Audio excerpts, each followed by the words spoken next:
la nouvelle armée congolaise a perdu son âme. Ouais. Et comment elle a perdu son âme? Parce que James Kabarebe, donc, qui est devenu le chef d'état-major de l'armée congolaise. Donc James, quand le président Laurent Désiré Kabila est arrivé au pouvoir, il a nommé James Kabarebe comme chef d'état-major de l'armée congolaise, la nouvelle armée congolaise. Alors, James Kabarebe, c'est qui pour le public? Alors, James Kabarebe, c'est un Tutsi rwandais qui est né en Ouganda, qui a grandi en Ouganda, comme réfugié politique, puisqu'il fait partie de la vague des Rwandais qui sont partis en Ouganda, mais aussi en RDC et en Tanzanie, à la suite de la chute de la monarchie Tutsi qui a régné au Rwanda pendant plusieurs siècles. Et donc, en 1959, c'est-à-dire qu'au moment de la lutte pour les indépendances du pays, le pouvoir a basculé. C'est-à-dire la monarchie Tutsi est tombée. Là, nous sommes au Rwanda. Nous sommes au Rwanda. La monarchie Tutsi du Rwanda est tombée, renversée par la majorité Hutu, qui était à la fois mécontente du fait que cette minorité régnait de façon brutale, violente sur le pays et avait fait quasiment des Hutus des serfs dans leur pays. Et donc, ils ont voulu renverser ce système politique. Et dans le même temps, ils demandaient l'accession du pays à l'indépendance. Donc les Belges qui avaient soutenu la monarchie Tutsi pendant tous ces siècles ont décidé finalement de changer leur fusil d'épaule et de soutenir les Hutus qui ont pris le pouvoir. Et ça a été donc la création de la première république rwandaise.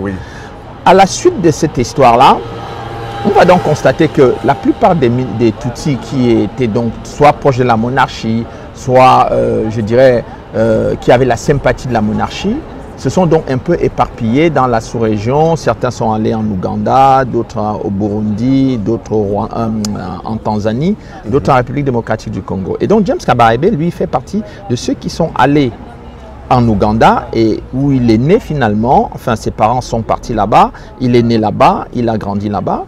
Et donc James Kabarebe, très tôt, est entré dans la rébellion de Yoweri Museveni.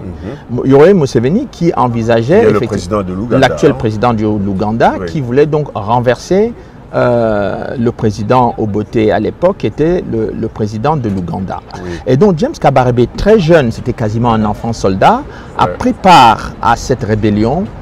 Et comme d'ailleurs Paul Kagame lui-même, ils ont pris part à cette rébellion et ils ont réussi à renverser le président Obote avec Museveni. Et donc quand Museveni a pris le pouvoir, James Kabarebe et Paul Kagame et plein d'autres Tutsis donc réfugiés en Ouganda sont devenus des soldats de l'armée régulière ougandaise. Et à la suite de cette opération, les Ougandais qui les trouvaient un peu envahissants parce qu'ils occupaient des postes stratégiques importants, non seulement au sein de l'armée, mais dans l'ensemble de l'appareil de sécurité de l'Ouganda, ont commencé donc à se plaindre. Et donc Museveni a décidé de les aider maintenant à aller renverser le président Juvenal Habyarimana à Kigali, pour qu'il retourne au Rwanda, non plus maintenant comme des citoyens ordinaires, mais comme des détenteurs de pouvoir. Et donc ils sont venus en conquérant dès 1990, leur première attaque ayant échoué. Et donc James Kabarebe est resté au sein des troupes rwandaises de ce qu'on appelait le Front patriotique rwandais, en tout cas l'armée patriotique rwandaise qui était la branche militaire du Front patriotique rwandais qui était lui le mouvement politique. Et donc il est resté dans ce pays-là et c'est le frère de Yoweri Museveni, M. Salim Saleh, qui a repéré James Kabarebe et qui l'a mis donc dans les bras de Paul Kagame en lui disant que c'était un bon élément qu'il fallait suivre. Et donc James Kabarebe sera donc avec Paul Kagame pendant toute cette bataille de 1990 à 1993. Et puis lorsque l'avion du président sera abattu le 6 avril 1994, James Habyarimana sera abattu le 6 avril 1994, et bien James Kabarebe est impliqué évidemment dans cet attentat. Donc James Kabarebe, une fois que cela est fait, James Kabarebe redevient donc le bras droit de Paul Kagame. Et c'est donc sur lui que Paul Kagame va s'appuyer pour organiser la rébellion des Banyamulenge à l'est du Congo, lesquels Banyamulenge, pour la plupart, avaient déjà traversé la frontière, quitté le Congo en 1990 pour aller rejoindre le Front patriotique rwandais de Paul Kagame, où plusieurs éléments ont participé à la chute du président Habyarimana, et puis ils sont revenus maintenant en 1996 avec l'aide évidemment du Rwanda de Paul Kagame, mais c'était James Kabarebe qui pilotait cela, et c'est pour cette raison-là qu'en 1997, lorsque Laurent Désiré Kabila prend le pouvoir, eh bien c'est James Kabarebe qui va devenir le chef d'état-major de l'armée congolaise. Alors, James Kabarebe, c'est clair que c'est un Rwandais. Il se retrouve à la tête de l'armée congolaise. Et qu'est-ce qu'il organise? Est-ce que c'est pour l'intérêt du Congo? Comment il organise cette armée et jusqu'à quand il reste au Congo?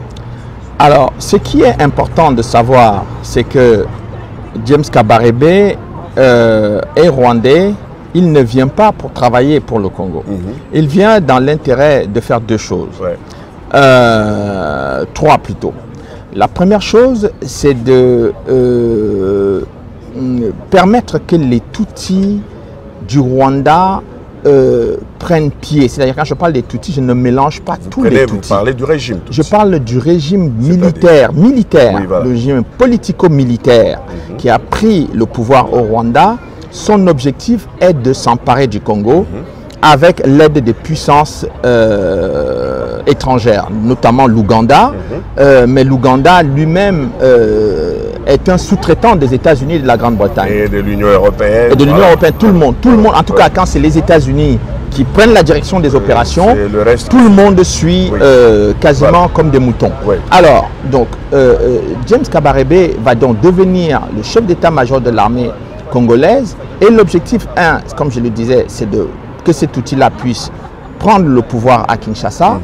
Le deuxième objectif, c'est qu'ils veulent massacrer les Hutus qui sont sur le territoire congolais pour casser toute velléité d'opposition au régime Tutsi qui est installé à Kigali.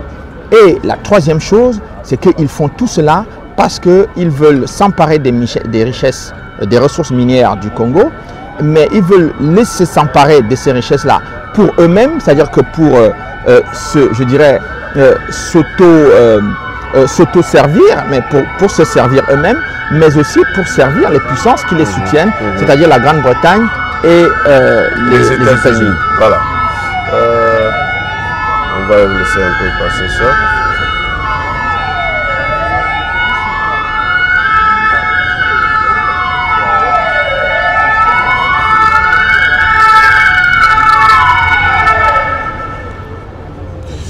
Alors là, une petite parenthèse, parce que vous avez dit que l'objectif était l'objectif du régime Tutsi politico-militaire du Rwanda, une fois au Congo, avait aussi l'objectif d'exterminer les Hutus qui étaient là-bas. Mais on est sans oublier que aussi le régime Hutu politico-militaire a commis un génocide au niveau du Rwanda, parce qu'il faut que ça soit clair aussi. Là. Écoutez, ça c'est les histoires du Rwanda, c'est-à-dire que c'est leur affrontement entre Hutu et Tutsi au Rwanda, mais les Congolais n'ont absolument rien à voir avec ça s'est transporté vers le Congo. Non, ça ne s'est pas transporté vers le Congo. Ils sont venus au Congo, comme je vous l'ai dit, dans l'intention. Parce que, en fait, la prise du pouvoir des Tutsis au Rwanda, c'était une étape. C'était une étape fondamentale pour que le Rwanda serve de base arrière à la déstabilisation de la RDC. Tout à fait. Bon, et à partir du moment où ils sont venus avec Laurent Désiré Kabila et que James Kabarebe est devenu chef d'état-major de l'armée congolaise, leur objectif, c'était, en fait, dans leur esprit, ils avaient déjà quasiment pris l'essentiel du pouvoir au Congo, c'est-à-dire qu'ils avaient l'appareil sécuritaire entre les mains, il leur restait maintenant les postes politiques. D'accord. On va en parler largement. Nous sommes là, nous avons James Kabarebe qui est étranger, qui est à la tête de l'armée congolaise. En fait, c'est pour la déstabiliser. Et James Kabarebe va partir. Non, avant qu'il ne parte. Voilà. James Kabarebe va installer dans l'appareil sécuritaire congolais, Voilà. une grande partie des Tutsis qui sont venus de l'armée patriotique rwandaise. Et une grande partie des Banyamulenge, dont des Tutsis congolais qui étaient à Kinshasa, qui étaient à l'est du pays et qui sont partis depuis 1990 dans l'armée patriotique rwandaise. Tous ces gens vont revenir maintenant s'installer au cœur de l'appareil sécuritaire congolais, c'est-à-dire les services de renseignement, le renseignement militaire en particulier, les forces terrestres, les forces navales. Ils vont mettre les gens un peu partout. Et donc, cela signifie simplement que, une fois que si le gouvernement ou le président congolais est en désaccord avec un certain nombre de choses qui se passent, ces gens qui sont déjà infiltrés dans l'appareil sécuritaire sont en capacité, je dis bien en capacité militaire, de déstabiliser et le régime et l'ensemble du pays. C'est ça l'objectif.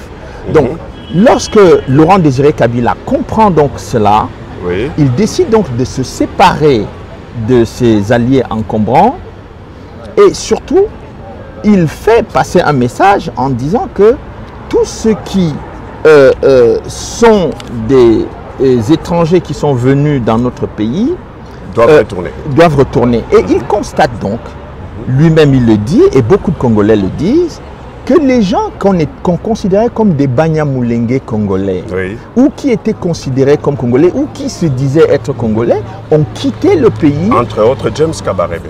James Kabarebe et tous ces gens sont partis, retournés au Rwanda. Alors, ou ils sont congolais et restent au Congo, ou ils sont rwandais, et donc c'est logique qu'ils retournent au Rwanda. Est-ce que, juste brièvement, est-ce que quand James Kabarebe, avec, nous sommes en 1998, hein, quand il rentre au Rwanda, après un moment donné, ils ont envahi le Congo jusqu'à arriver à Kinshasa, mais quand il rentrait à Kinshasa, est-ce qu'il a emporté avec tous ces éléments qu'il avait insérés dans l'appareil sécuritaire congolais ou pas du tout? Non, pas du tout, pas du tout. Et c'est là où le Congo va se retrouver, l'armée congolaise va se retrouver, je dirais pas simplement l'armée congolaise, mais l'ensemble du système sécuritaire, l'appareil sécuritaire congolais sera piégé. Voilà, c'est-à-dire que tous ces gens qui sont venus un peu dans la confusion et l'euphorie d'avoir chassé le maréchal Mobutu et son armée, vont prendre place dans l'appareil sécuritaire. Et il sera très difficile pour les Congolais de savoir finalement qui est Congolais, qui ne l'est pas. Parce qu'il y a un élément très important que tout le monde a oublié. C'est que très rapidement, avant même que Laurent Désiré Kabila ne s'installe complètement, il y a eu une campagne de dénigrement contre les ex-forces armées zaïroises. On disait que toute l'armée est corrompue. Bon, l'armée était corrompue, ce n'était pas faux. Mais disant que toute l'armée est corrompue, mais en fait, ce discours qui disait qu'on ne veut pas travailler avec des militaires corrompus ou des officiers corrompus, visait simplement à purger l'armée zaïroise de tous ses meilleurs éléments. Donc, la plupart d'entre eux... C'était une grande armée en Afrique. C'était une grande armée. Une armée qui a intervenu au Tchad, en Libye, et bien sûr, partout ailleurs, au Rwanda même. Donc, tous ces gens étaient en Angola, etc. Il y avait eu...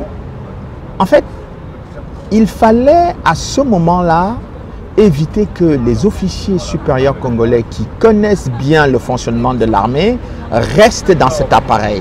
Premièrement. Deuxièmement, qu'ils ne soient pas en capacité de mener des investigations pour savoir qui sont les gens qui ont infiltré le dispositif militaire. Donc on a évacué toutes ces personnes et donc il ne restait plus que des gens qui soit étaient soumis au Rwanda, soit avaient vocation simplement à terroriser les Congolais. Donc c'est un peu la mécanique qui a été mise en place et pour que les Congolais puissent comprendre qu'est-ce qui s'est passé, il faut simplement se rendre compte qu'une fois que tous ces gens sont partis, qu'est-ce qu'ils ont fait? C'était d'organiser une attaque massive contre le Congo pour essayer de déstabiliser définitivement le Congo, etc. D'accord. Bon, nous avons Laurent Désiré Kabila qui dit à tous les Rwandais de partir. James Kabarebe s'en va. mais les éléments qu'il a infiltrés, qu'il a insérés partout dans l'appareil sécuritaire restent sur place au Congo. On va aller à l'étape prochaine. Quand James Kabarebe s'en va, il y a Laurent Désiré Kabila qui nomme son fils